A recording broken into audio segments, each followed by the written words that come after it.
अस्सलाम वालेकुम दोस्तों। चड्डी जिहाद क्या है, इस ताल्लुक़ से किसी को पता नहीं होगा और बहुत कम लोग इस बारे में बात करते हैं। तो चलिए मैं आपको बताता हूं कि चड्डी जिहाद क्या है। इस चड्डी जिहाद की इब्तिदा शाहरुख खान की मूवी पठान से इसकी शुरुआत हुई थी, जिसमें उस फिल्म की हीरोइन देविका पादुकोण ने भगवा कलर की चड्डी पहनी थी।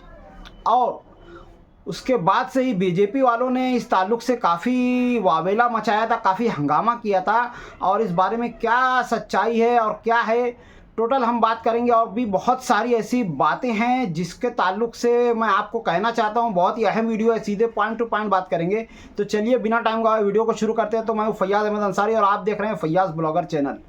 और चड्डी जिहाद के ताल्लुक़ से बात करने से पहले मैं और भी बहुत सारे ऐसे बातें हैं जिसके ताल्लुक़ से आपको बताना चाहूँगा, जैसा कि लव जिहाद, जिसके बारे में आपको पता होगा कि अगर कोई मुसलमान लड़का किसी हिंदू लड़की से मोहब्बत करे या शादी करे तो इसको लव जिहाद का नाम दिया जाता है।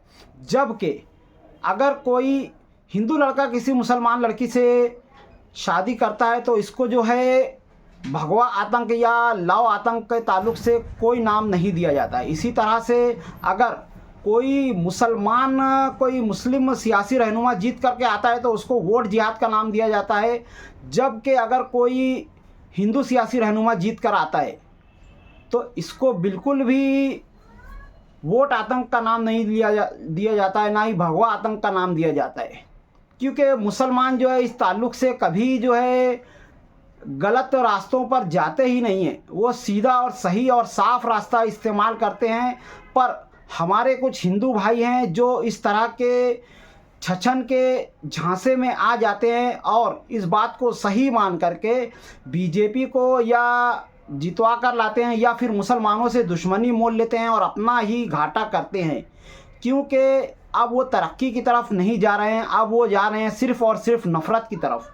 और इसी तरह से किसी मुसलमान सियासी रहनुमा के जीत कर आने पर किसी हिंदू भाई को तकलीफ़ हो ना हो, हमारे बहुत सारे मुस्लिम सियासी रहनुमाओं को तकलीफ़ होने लगती है। और वो जो है मज़हब की बुनियाद पर इस इलेक्शन को लड़ाया गया है, जिताया गया है, ऐसा कह करके कोर्ट में पटिशन दाखिल करके खाली फोकट के छछन कर रहे हैं। और पब्लिक इस बात को अच्छी तरह से समझ रही है। बहरहाल अपने टॉपिक पर वापस आते हैं और चड्डी जिहाद के ताल्लुक़ से जो है बात करते हैं कि चड्डी जिहाद है क्या।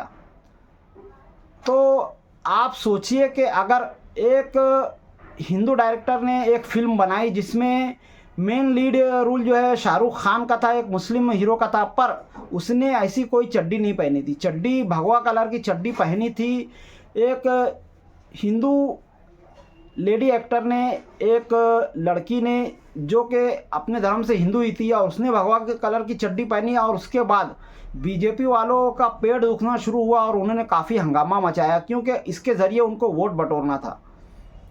जाहिर है सीधे सीधे अल्फाज में कहा जाए तो ये खाली फोकट का एक छछन ही था, जिसके ज़रिए बीजेपी जो है मुसलमान के ताल्लुक़ से तमाम हिंदुस्तान के हिंदुओं के दरमियान के अंदर नफ़रत फैलाना चाहती थी कि देखो हमारा जो मजहबी कलर है उसके जो एक चड्डी पहनी गई। हालांकि ये चड्डी शाहरुख खान ने नहीं पहनी थी। तो जाहिर है हमारे हिंदू भाइयों को चाहिए था कि इस तरफ कान नहीं धरते, पर इस बारे में कान धरा गया। और इस चड्डी जिहाद के ताल्लुक़ से और भी काफ़ी अलग अलग जिहाद उठ कर सामने आए। जैसा कि अगर कोई एक वाक़या हुआ पिछले ही कुछ दिनों पहले कि एक हिंदू किसान का जो है ज़मीन हड़पने की कोशिश की गई, जिसके ताल्लुक़ से कहा गया कि ये लैंड जिहाद है। और इसी तरह से बहुत सारे जिहाद आगे चल कर के भी आने वाले हैं। जैसे मैं समझता हूँ अगर कोई मुसलमान डॉक्टर के हाथों किसी हिंदू पेशेंट की संडास ख़त्म नहीं होगी और वो अच्छा नहीं होगा तो उसको कहा जाएगा संडास जिहाद। अगर किसी मुसलमान के घर में किसी हिंदू की चड्डी उड़ करके भी आ जाएगी तो उसको कहा जाएगा कि चड्डी जिहाद।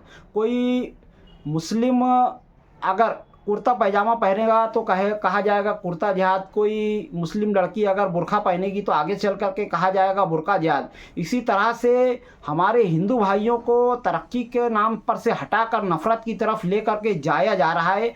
और वो जो है आंखें बंद करके बीजेपी की जय हो, घर घर मोदी, हर हर मोदी करके उनके पीछे परेशान हैं।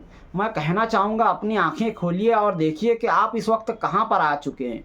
2014 से पहले कोई भी, मैं समझता हूँ कि हिंदू हो या मुस्लिम, हिंदुस्तानी शहरी कर्ज में डूबा हुआ नहीं था, पर अब 99% जो है शहरी जो है कर्ज में डूबे हुए हैं, क्योंकि उन्होंने इंस्टॉलमेंट पर प्लाट, घर वगैरह, गाड़ी, मोबाइल वगैरह का ले चुके हैं और उनको लगता है कि आगे तरक्की होगी, और इस तरह से वो कर्ज में डूबते जा रहे हैं। इतना ज़्यादा उनके कर्ज हो चुके हैं कि उनके अब खाने पीने के वांदे हो चुके हैं। हर जगह उनको हाथ फैलाना पड़ रहा है या जलील होना पड़ रहा है, क्योंकि हमारी बीजेपी सरकार ने जो है 2014 के बाद से जो है रोज़गार में बढ़ोतरी के ताल्लुक से कोई कदम नहीं उठाया। 2014 से पहले का आप अगर तारीख उठा करके देखेंगे तो आपको पता चलेगा कि हर साल सरकार की तरफ से इतनी ज़्यादा नौकरियां मिलती थी, जैसे कि रेलवे लाइन में हो, बस लाइन में हो, पुलिस लाइन में हो, फौज में हो, सरकारी दफ्तरों में हो, हर जगह पर इतनी ज़्यादा नौकरियां निकलती थी कि हर किसी को नौकरी मिल जाती थी।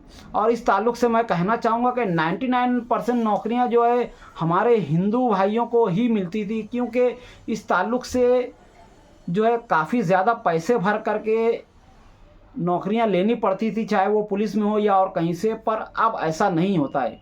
अब ना ही नए पुलिस ऑफिसरों की भर्ती हो रही है, ना ही इस ताल्लुक़ से कोई ज़्यादा बढ़ोतरी हो रही है, जिसकी वजह से बेरोज़गारी में इजाफा होता जा रहा है। आबादी के हिसाब से, आबादी के तनासुब से जिस तरह से नौकरियों की भरमार होनी चाहिए थी उस तरह से नहीं हो रही है। हालांकि आबादी के हिसाब से गवर्नमेंट के पास टैक्स भरपूर जा रहा है, इतना ज़्यादा भरपूर जा रहा है कि वो जो है लाखों करोड़ों का गबन करके, घोटाला करके यहाँ से वहाँ छू हो जा रहे हैं और उनको गिरफ्तार भी करना नहीं पड़ रहा है। इतने ज़्यादा पैसों का घोटाला हो रहा है। मैं समझता हूँ पिछले 10 सालों में जितने घोटाले हुए हैं उतने पिछले 100 सालों में भी हिंदुस्तान में, भारत देश में नहीं हुए होंगे। और उसकी वजह सीधे और साफ यही है कि गवर्नमेंट ने अब रोज़गार के ताल्लुक से नज़र डालना बंद कर दिया है और सिर्फ़ नफ़रत की सियासत फैलाई जा रही है, और जिसमें हमारे कई सारे बिके हुए मुस्लिम सियासी रहनुमा भी मुलव्विस हैं। हमारे खुद मालेगांव शहर के ऐसे ऐसे सियासी रहनुमा इस ताल्लुक़ से हैं कि मैं समझता हूं कि इस वक्त MIM के अलावा जितनी भी पार्टियां हैं सब के सब 90% सियासी रहनुमा जो है बीजेपी के हाथों बिके हुए हैं। और इस ताल्लुक़ से आवाम की आंखें खोलना ज़रूरी है। आवाम को चाहिए कि इस वक्त एक हो कर के आगे आने वाले वक्तों में इस ताल्लुक़ से अपनी आंखें खोले। हमारे हिंदू भाई भी इस ताल्लुक़ से आंखें खोलें और शहर की, देश की तरक्की किस तरह से हो इस जानिब तवज्जो डालना ज़रूरी है। इस तरफ नहीं कि आगे चल कर के नफ़रतें और कैसे भरेगी। जिस तरह से आप देख रहे हैं कि गौ रक्षा के नाम पर काफ़ी मुसलमान लोगों को मारा पीटा गया है। हालांकि कभी किसी मुसलमान ने सब्ज़ी रक्षा के नाम पर के या भाजी रक्षा के नाम पर के कभी किसी हिंदू को पीटा नहीं है। जाहिर है तुलसी जिसकी पूजा की जाती है उसी को पका करके खाया जाता है, पर कभी मुसलमानों ने इस ताल्लुक़ से आवाज़ नहीं उठाई कि आप जो है सब्जियों के ऊपर जुल्म कर रहे हैं, पेड़ों को काट करके खा पी रहे हैं। और इस ताल्लुक़ से सिर्फ़ और सिर्फ हमारे हिंदू भाई ही जो है इस ताल्लुक़ से बेवकूफ़ बनाए जा रहे हैं। मैं इस वीडियो के ज़रिए चाहूँगा कि हमारे तमाम हिंदुस्तानी शहरी इस ताल्लुक़ से आंखें खोले और देखें कि उन्हें किस तरह से बेवकूफ़ बनाया जा रहा है। सिर्फ़ और सिर्फ बीजेपी की वजह से नहीं, और भी बहुत सारी पार्टियां हैं जो अलग अलग छछन लेकर के उठ रही हैं। खुद हमारे मालेगांव शहर में बहुत सारी पार्टियां हैं जो अलग अलग तरीके से जो है आवाज़ें उठा रही हैं। कभी कह रही हैं ये हो रहा है, कभी वो हो रहा है। इस ताल्लुक़ से मैं अगली वीडियो में बताऊँगा। तो आज की वीडियो में इतना ही, मिलते हैं अगली वीडियो में। तब तक के लिए खुदा हाफिज़। अस्सलामु अलैकुम वरहमतुल्लाहि वबरकातुहू।